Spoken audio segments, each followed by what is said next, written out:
दोस्तों नमस्कार। Colonel Ajay Shivaji astro money group first global astro finance digital channel से आपसे मुखातिब होता हूँ। आज 15 अप्रैल सन 2026। दोस्तों आज के एपिसोड में हम चर्चा करेंगे ग्लोबल स्टील मार्केट के बारे में। अमेरिका से खबर लाए हैं, चीन से खबर लाए हैं, भारत के लोकल बाज़ार में सरिया गर्डर एंगल के क्या भाव हैं, पूरी जानकारी एक शो में।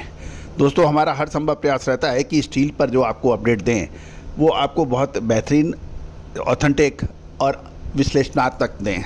आपको याद होगा कि स्टील में जब भी हमने आपको तेज़ी या मंदी के अग्रिम विशेष विश्लेषण देने का प्रयास किया स्पॉट मार्केट के, वो अक्सर सही साबित हुए हैं। आने वाले 1 से 1.5 महीने में स्टील के अंदर एक बहुत बड़ा परिवर्तन आने की उम्मीद है। शुद्धता ऐसी जो हर घर की पसंद बने। सुधा महेश ठक्कर, हल्दी के विश्वसनीय निर्यातक। आज ही संपर्क करें। जानिए पूरी रिपोर्ट। साथ साथ यदि आप अग्रिम विश्लेषण चाहते हैं स्पॉट मार्केट स्टील के लिए तो संपर्क कर सकते हैं। जानिए रिपोर्ट विस्तार से। दोस्तों इससे पहले हम आगे चलें, एक बिना अनुरोध, यदि आप हमारे चैनल पर नए हैं, पहली बार आए हैं तो चैनल को सब्सक्राइब करना बिल्कुल ना भूलें। दोस्तों खबर निकल के आ रही है कि स्थानीय बाजारों के भाव के साथ ग्लोबल और एशियन स्टील मार्केट का एक विस्तृत रिसर्च बुलेटिन प्रस्तुत है। इसमें फंडामेंटल ग्लोबल इकोनॉमिक इंडिकेटर को ध्यान रखकर बाजार की ताज़ा स्थिति का मूल्यांकन किया गया है। सबसे पहले हम ग्लोबल स्टील मार्केट की बात करें। मांग में धीमी है लेकिन स्थिर यानी स्टेबल वृद्धि की बात की जा रही है। वर्ल्ड स्टील एसोसिएशन के ताज़ा अनुमानों के अनुसार साल 2026 में ग्लोबल स्टील की मांग में 0.3% की हल्की वृद्धि देखी जा रही है, जो इसमें 1.72 बिलियन मैट्रिक टन तक ले जा सकती है। हालांकि साल 2027 के लिए दिए दृष्टिकोण अधिक सकारात्मक हैं, जहां 2.2% यानी 1.76 बिलियन टन की छलांग की उम्मीद है, क्योंकि गौरतलब है कि मध्य पश्चिमी एशिया में चल रहे युद्ध, साथ साथ यूक्रेन और रशिया के बीच चलते तनाव और वहाँ युद्ध की वजह से स्टील की मांग में साल 2027 में इजाफा होने की उम्मीद लगाई जा रही है। और यही वजह है कि ये 1.76 बिलियन टन की डिमांड हो सकती है, जो अभी 1.72 बिलियन मैट्रिक टन तक है। जहाँ तक पश्चिमी बाज़ारों की बात करें तो अमेरिका में बुनियादी ढांचा यानी इंफ्रास्ट्रक्चर और आवासीय निर्माण पर खर्च बढ़ने से 2026 में इस्पात की मांग 1.7% की बढ़ोतरी का अनुमान है। इसी तरह से यूरोपियन यूनियन में और ब्रिटेन के बाज़ारों में भी 1.3% की सुधार की उम्मीद लगाई जा रही है। मध्य पूर्व यानी मिडिल ईस्ट में चल रहे भू राजनीतिक संघर्षों के कारण निर्माण और औद्योगिक गतिविधियों पर अभी ब्रेक है और इससे इस्पात की मांग में वहाँ पर कुछ गिरावट है, लेकिन जैसे ही युद्ध समाप्त होगा रीस्ट्रक्चरिंग में इसकी भारी डिमांड आने की उम्मीद है। अब हम बात कर लेते हैं एशियन बाज़ार की और उसके बाद हम चर्चा करेंगे भारत के लोकल बाज़ार की। एशियन स्टील मार्केट में भारत का दबदबा बरकरार है।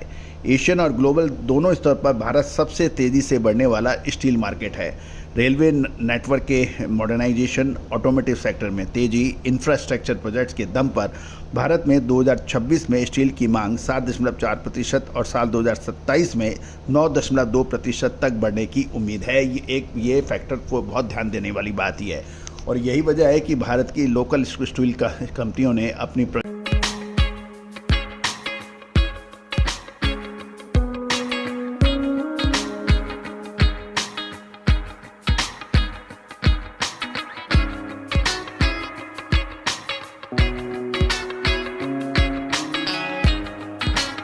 प्रोडक्शन बढ़ाने की ज़बरदस्त कवायद की है। अब हम भारत के साथ में चीन की बात कर लें। भारत में तो जहां 7.4% की 2026 में मांग है और 2027 में बढ़कर 9.2% की उम्मीद है, वहीं चीन आर्थिक मंदी का प्रभाव झेल रहा है। चीन के रियल एस्टेट और हाउसिंग सेक्टर में चल रहे संकट का सीधा असर वहां के स्टील इंडस्ट्री पर पड़ा है। साल 2026 में चीन की स्टील की मांग 1.5% घटने की आशंका है, जिससे वहां के स्टील मिलों के मालिकों को प्रॉफिट मार्जिन अब न्यूनतम पा गया है। सप्लाई चेन और कीमतों की बात करें तो इस समय ग्लोबल जियोपॉलिटिकल टेंशन के वजह से माल ढुलाई यानी फ्रेट की लागत में उछाल के कारण पूरे एशिया में HRC यानी हॉट रोल्ड कॉयल और कोल्ड रॉयल कॉयल यानी CRC, HRC और CRC दोनों की कीमतें प्रभावित हैं। इसके अतिरिक्त मैग्नीज एस की आपूर्ति बाधित होने के कारण भी स्टील उत्पादन की लागत पर प्रभाव पड़ा है। अब हम बात करते हैं अपने भारत के बाज़ारों की। स्थानीय बाजार की बात करें तो 14 अप्रैल को कल लोहा इस्पात के बाजार में मिश्रित रुख देखने को मिला। देश की राजधानी दिल्ली में कामधेनु 8 mm सरिया 74,100 रुपये, 10 mm 72,900 रुपये और 12 mm 70,600 रुपये रहा। 16 से 25 mm सरिये के भाव कामधेनु 71,700 रुपये प्रति टन की बात की जा रही है।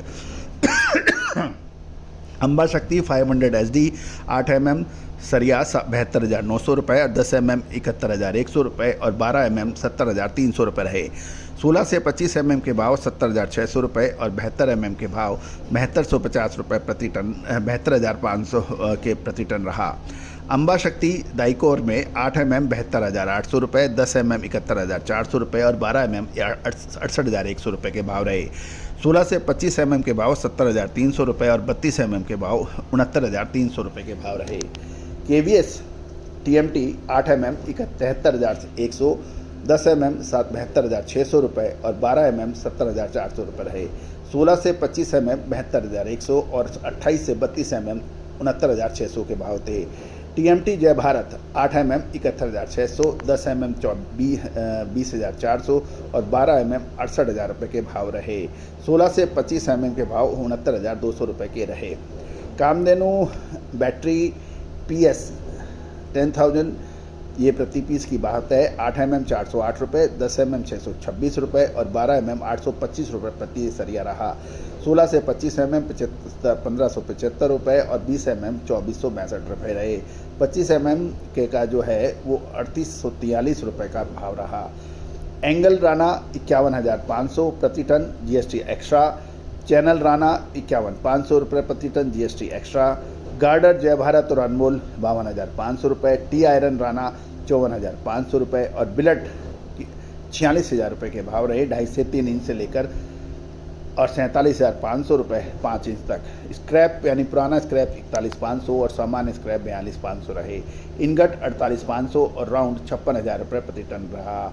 गौरतलब है कि ग्लोबल स्तर पर कच्चे माल की ट्रेड बढ़ने से एशियाई बाजारों में जो तेजी का माहौल है वो भारतीय घरेलू बाजार को सपोर्ट दे रहा है।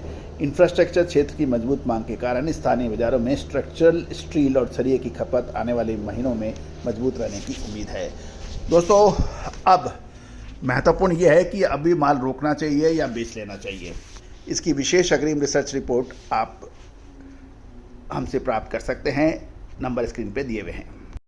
मसाले, खुशबू और प्योर जांच, टेस्ट से भर दे हर जुबां पे स्वाद।